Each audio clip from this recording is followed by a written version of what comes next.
نحمده ونصلي على رسوله الكريم اما بعد فاعوذ بالله من الشيطان الرجيم بسم الله الرحمن الرحيم الرجال قوامون على النساء بما فضل الله بعضهم على بعض وبما انفقوا وقال الله عز وجل ولهن مثل الذي عليهن بالمعروف وللرجال عليهن درجة وقال صلی اللہ علیہ وسلم خیرکم خیرکم لأہلہ وأنا خیرکم لأہلی او کما قال علیہ الصلاۃ والسلام۔ محترم خواتین و حضرات، آج ہماری گفتگو کا عنوان میاں اور بیوی کے حقوق ہیں۔ ہم سب جانتے ہیں کہ اس زمین پر، اس دھرتی پر سب سے پہلا جوڑا ہمارے ماں باپ حضرت آدم اور حوا کا جوڑا تھا۔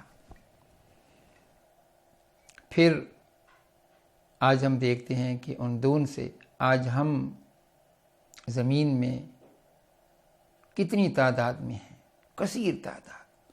معلوم ہوتا ہے کہ اللہ تعالیٰ نے اپنے تخلیقی عمل میں آدم و حوا کو شامل فرما لیا، اور وہ ایک عامل اور ذریعہ کے طور پر سامنے آئے، افزائش نسل۔ یوں سمجھیں کہ آج ہم جو کچھ ہیں یہ اسی کا نتیجہ ہے۔ اس میں کوئی شک نہیں ہے کہ میاں بیوی ایک دوسرے کی ضرورت ہے، جسمانی لحاظ سے بھی، نفسیاتی لحاظ سے بھی اور مادی لحاظ سے بھی، کیونکہ انسان اپنی تمام ضروریات خود پوری نہیں کر سکتا۔ اللہ تعالیٰ نے ہمیں ایک دوسرے کے لیے ذریعہ بنا دیا ہے۔ مرد کے اندر بھی کچھ خلا ہیں، عورت کے اندر بھی کچھ خلا ہیں۔ معلوم ہوتا ہے کہ شادی سے یہ خلا اللہ تعالیٰ پورے کر دیتا ہے، اور ان کی نفسیاتی اور جذباتی مسائل کی تسکین اور تکمیل کے بعد پھر تعمیر کا سفر شروع ہوتا ہے، جو گھر سے لے کر پھر معاشرے اور ریاست تک جاتا ہے۔ اس کا جو آغاز ہوتا ہے وہ رشتہ نکاح سے ہوتا ہے۔ رشتہ نکاح کیا ہے؟ یہ بظاہر تو ایک سوشل کانٹریکٹ ہے، ایک معاہدہ ہے، عمرانی معاہدہ ہے، لیکن حقیقت کے لحاظ سے کہ بہت بڑی عبادت ہے، ایک بہت بڑی ریاضت کا پیش خیمہ بھی ہے کہ ہماری زندگی کا سفر جب آدمی شعور کے ساتھ اپنے حقوق اور فرائض کو جانتا ہے تو پھر معلوم ہوتا ہے کہ وہ پورے جذبات اور شعور کے ساتھ تیار ہو جاتا ہے کہ میں نے اس سفر کے اندر خود قربانیاں دینی ہیں، ایثار سے کام لینا ہے، بیوی کو خوش رکھنا ہے، خاندان کو خوش رکھنا ہے، اور پھر اپنے رشتہ داروں کو خوش رکھنا ہے۔ یہی زندگی کا حسن ہے، یہ انسانی سوچ کی معراج یہی ہے، اور اس کا جو موٹیو ہے، اس کا جو انسینٹیو ہے، جذبہ محرک ہے، وہ اللہ کی رضا اور کامیابی۔ عجیب بات یہ ہے کہ اس سوچ کے بعد تو دنیا کی خوشی، دنیا کی کامیابی اور ترقی اللہ تعالیٰ بندے کی جھولی میں ڈال دیتے ہیں۔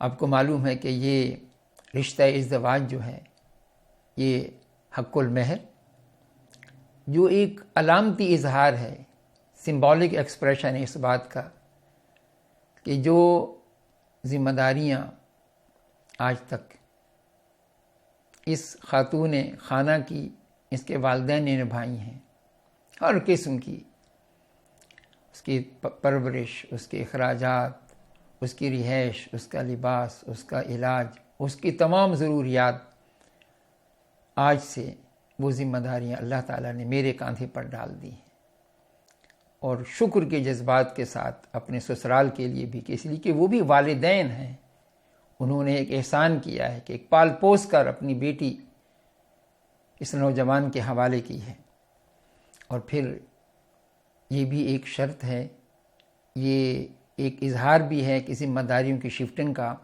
اور پھر پاک دامنی بھی، کیونکہ قرآن مجید ایک جگہ ذکر کرتا ہے فاحشہ عورتوں کا مشرکہ کے ساتھ، کہ جس طرح عقیدے کی خرابی سب سے بڑی خرابی شرک ہے، اسی طرح اخلاقی بیماریوں اور گندگیوں میں سے سب سے بڑی گندگی بدکاری ہے، زنا کاری ہے، جس سے نسل داغدار ہو جاتی ہے، نسل ختم ہو جاتی ہے۔ تو معلوم ہوتا ہے کہ یہ خاندان جو ہے یہ بیسک یونٹ ہے، ایک بنیادی اکائی ہے معاشرے کے وجود کے لیے بھی اور ریاست کے وجود کے لیے بھی۔ جس قدر یہ بنیادی اکائی، یہ بنیادی ادارہ مضبوط ہوگا، اسی طرح ہمارا معاشرہ بھی آگے مضبوط ہوگا۔ اور اس خاندان کی سربراہی اللہ تعالیٰ نے مرد کے حوالے کی ہے۔ اس میں مستثنیات الگ چیز ہیں کہ وہ کبھی قانون اور قاعدہ نہیں بنتے۔ اللہ نے یہاں فرمایا کہ کیوں؟ اللہ نے جسمانی لحاظ سے مرد کو اس قابل بنایا ہے کہ وہ ساری ذمہ داریوں کا بوجھ اٹھا سکتا ہے۔ حق المحض جس کا علامتی اظہار تھا، جسمانی لحاظ سے وہ قوت والا ہے، طاقت والا ہے، اور دوسرا یہ کہ وہ ساری خرچ کی ذمہ داریاں مرد کے اوپر ہے۔ یہ تو کوئی انسان مغرب کی خاتون سے پوچھے، آج ہماری خواتین کو اس کا پتہ نہیں ہے کہ وہ کس طرح یہ سوچ کر ترستی ہیں کہ ایسی بھی خواتین ہوں گی کہ جن کی ذمہ داریوں کا سارا بوجھ ان کے شوہروں کے اوپر ہے۔ تو بہترین شوہر وہی ہے کہ جو خدا کے خوف رکھنے والا ہو، جس کے اندر آخرت کی جواب دہی کا اور یہاں کی جواب دہی کا احساس مسئولیت ہو، فرض شناس ہو، خدمت گزار ہو۔ اور یہ بھی یاد رکھیں کہ انسان کے لیے، میاں کے لیے بیوی اور بیوی کے لیے بہترین اور بدترین ہونے کی اصل لیب گھر ہی ہے۔ گھر والے جو کچھ کہتے ہیں یوں سمجھیں کہ وہی ہوتا ہے۔ جس طرح کہ حدیث میں نے آپ کے سامنے پڑھی ہے، جس میں آپ نے فرمایا کہ تم میں سے بہترین لوگ وہ ہیں جو اپنے گھر والوں کے ساتھ بہترین اخلاق کے حامل ہیں، خوش اخلاق ہیں۔ اور میں اپنے گھر والوں کے لیے سب سے بہترین رویہ اختیار کرنے والا۔ اس میں کوئی شک نہیں کہ انسان کے اندر جذبات ہیں، نفرت کے بھی ہیں، محبت کے بھی ہیں، لیکن یہ جذبات اپنی جگہ پر درست بھی ہو سکتے ہیں، لیکن ان کے اندر اصل چیز مطلوب جو ہے اعتدال ہے، توازن ہے۔ ان کے وقت پر ان کا ظہور ہونا چاہیے اور اللہ کی حدود کا ان کو پابند بنانا چاہیے۔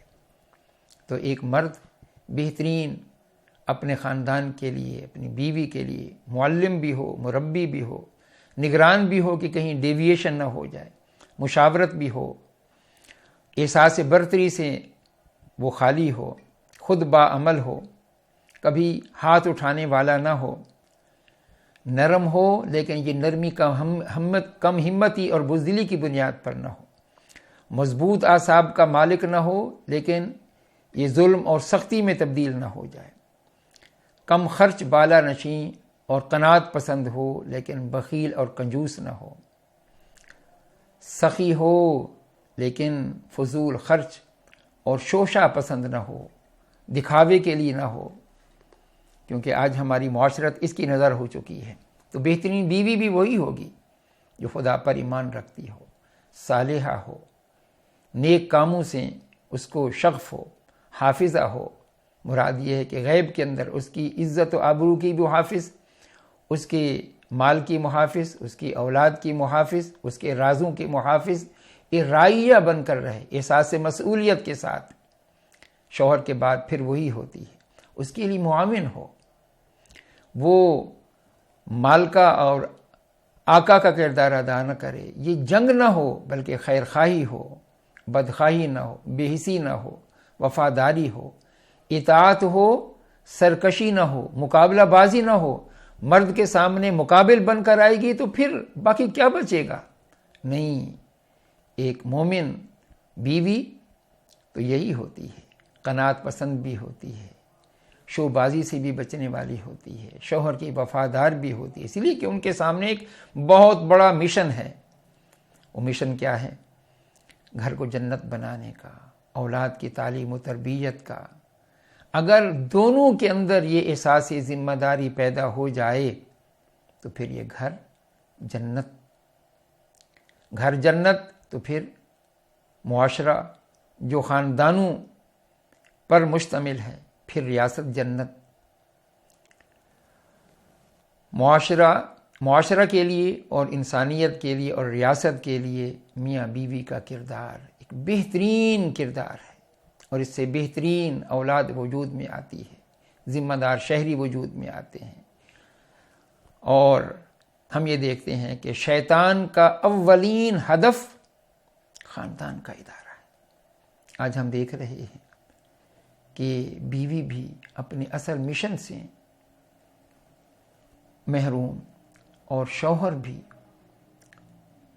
وقتی وہ ڈیزلنگ ایکسٹیریئر اس کا شکار بن چکے ہیں۔ اور شیطان نے ان کے اندر، جب آدمی اپنے اصل مشن کو بھول جاتا ہے، گھر کی زندگی کو، اپنے یہ ایک ریاست ہے، ایک پورا ادارہ ہے، اس کے اندر وہ اپنے رول کو ذمہ داری کے ساتھ ادا کرنے والے بنے۔ لیکن ہم تو دیکھتے ہیں کہ احتجاجی مزاج، جنگ و جدل، عدم برداشت اور ایک دوسرے کو ہرانے کی اور ناکام بنانے کی کوشش، یہ دین اور دنیا دونوں کی ناکامی ہے۔ اللہ تعالی ہمیں اس برے انجام سے بچائے اور اپنی ذمہ داری کا شعور اور عمل کی توفیق عطا فرمائے۔ آمین یا رب العالمین۔